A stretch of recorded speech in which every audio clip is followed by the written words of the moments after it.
Good evening students. আজকের ভিডিওটা আমার BEd second sem life science মেথডের এবং এটা সায়েন্স কারিকুলামের ওপর। আজকের যেটা ইউনিট 1-এ রয়েছে সায়েন্স কারিকুলামের জাস্ট ইন্ট্রোডাক্টরি পার্ট নিয়ে আজকে একটু ডিসকাস করব, যে কারিকুলামের ডেফিনেশন এবং তার কিছু ক্যারেক্টারিস্টিক সম্পর্কে বা কারিকুলাম ট্রানজ্যাকশন সম্পর্কে একটু জানবো। কারিকুলামটা কি? is a plan of learning consisting two major dimensions. একটা হচ্ছে vision আর একটা হচ্ছে volume. Vision জিনিসটা কি, মানে why it is so important in making a curriculum is the product of a set of assumptions about people and the world at large and takes the form of subconceptualization of reality. Any curriculum always contains a set of value-laden assumptions about the purpose of education in our society. Purpose মানে কেন এই সোসাইটিতে পারপাসটা কি for value of education. The term curriculum comes from the Latin word curre, which means to run. Thus, the traditional definition of curriculum is a course of study of training leading to a product or education. So basically, curriculum is the product of education. এডুকেশনের ফল হিসেবে বা এডুকেশনটাকে meaningful করতে গেলে curriculum is important. কারণ তার কারণটা হচ্ছে curriculum, যে আমার পারপাস বা আমার গোলটা হচ্ছে টু অ্যাচিভ এডুকেশন, সো সেইটা আমার ফুলফিল করবে কারিকুলামের মাধ্যমে। কারিকুলাম কি দিচ্ছে? Value and vision. আরেকটা ডেফিনেশন একটু বলি, যেটা ডল ইন 1970 বলছে, the curriculum is now generally considered to be all of the experience that learners have under the auspices of the school. তাহলে স্কুল না মানে এনি লার্নিং এনভায়রনমেন্ট, যে কোনো লার্নার, তার জন্য এরকম কোনো ব্যাপার নেই যে তাকে প্রাইমারি স্কুল বা secondary higher secondary, any kind of learning শেখার জন্য যেই স্কুলে সে যাচ্ছে এবং তার জন্য যে কারিকুলাম রেডি হচ্ছে, সেটা সে স্কুলে গিয়ে কী শিখবে, কীভাবে শিখবে এবং তার ফলে কি কি অবজেক্টিভস ফুলফিলড হবে, তারপর লার্নারের মধ্যে কি কি সে খুব ভালোভাবে করতে পারবে, এইটাই কারিকুলাম বলে দেয়। তো এটা নট অনলি মানে ইন এডুকেশন, যদি কেউ ডান্স করে তাকে তারও পরীক্ষা দিতে হয়, তারও কিছু থিওরি এবং প্র্যাকটিক্যাল থাকে, তারও কিছু কারিকুলাম থাকে, তারও সিলেবাস থাকে। So it is perhaps best thought as sum total of a deliberately planned set of activities. Deliberately planned set of activities, আমার সেট এবং প্রি প্ল্যান্ড জিনিস which facilitate learning and which are design to implement specific educational aim. তাহলে প্রত্যেক educational M যাতে fulfilled হয় তার জন্য যে ডিজাইন রেডি করা আছে বা যে প্রি প্ল্যান্ড রেডি করা আছে সেটাই আমার curriculum. It is a plan to explain what concepts are to be transacted, কি মানে ধারণাগুলো, কোন কোন ধারণা ট্রানজ্যাক্ট হবে, কিভাবে হবে, and the what knowledge, skills and attitudes are to be deliberately transferred.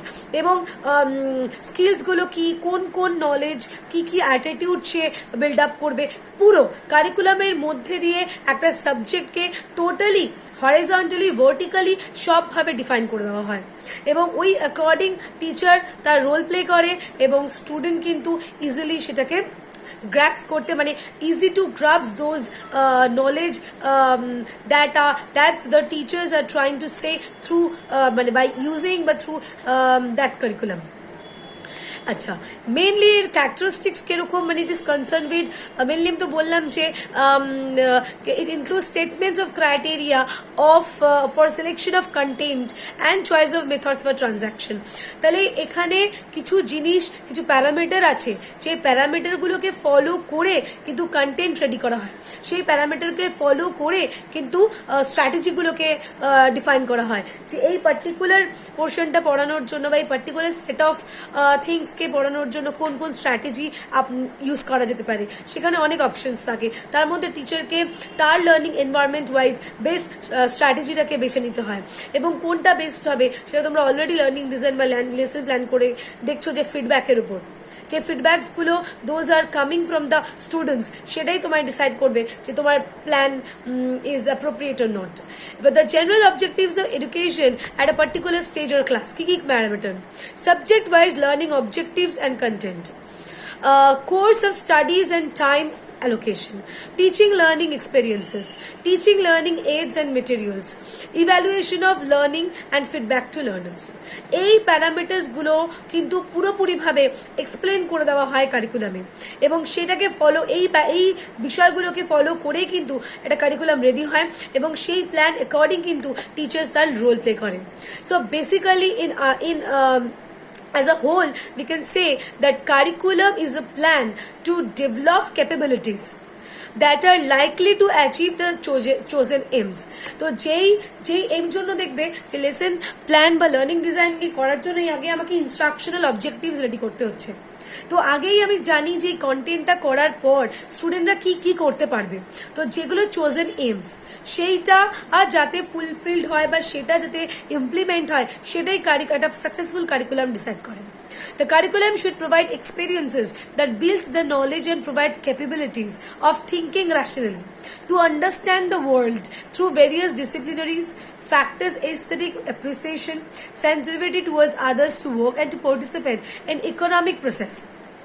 মানে একটা ইন্টিগ্রিটি বিল্ড আপ করা. Then it provides a vision of capabilities and values that every individual must have. It also gives a socio-political and cultural vision for society. In other words, it's a complete plan for implementation of educational aims. Curriculum should respond to the new developments and the concern of the country. So curriculum এই জন্যই education সিস্টেমে is so important, because it has vision and value, এবং এর ফলেই কিন্তু any educational aims can be achieved through curriculum. এটাই হচ্ছে মোটো. এই জন্যই কিন্তু সায়েন্স কারিকুলাম বা কারিকুলাম আমাদেরকে কিন্তু পড়তে হচ্ছে. এবার এর পরের ক্লাসে আমরা কারিকুলাম ডেভেলপমেন্ট, তার প্রিন্সিপালস এবং স্পেসিফিক্যালি সায়েন্স কারিকুলাম জিনিসটা কি সেটা নিয়ে ডিসকাস করব. আজকে আমাদের যদি এই রিগার্ডিং কোনো রকমের প্রবলেম থাকে তাহলে তোমরা কমেন্টে লিখতে পারো, আর এই রিগার্ডিং এলএমএস আমার আপলোড করে দেওয়া আছে, সো তোমরা ওটা দেখে নিতে পারো. আর যদি আর আমরা মোটামুটি আমার বেশি আর সিলেবাসটা বাকি নেই, তো যেইটুকুনি আছে ওটা মোটামুটি আলোচনা করে আমি ইউনিট ওয়াইজ ওভারঅল কিছু ইম্পর্টেন্ট কোয়েশ্চেন্স নিয়ে পরবর্তীকালে আলোচনা করবো. সেটা একটু টাইম আছে. আপাতত এইটুকুনি আমাদের আজকের ক্লাস. Thank you.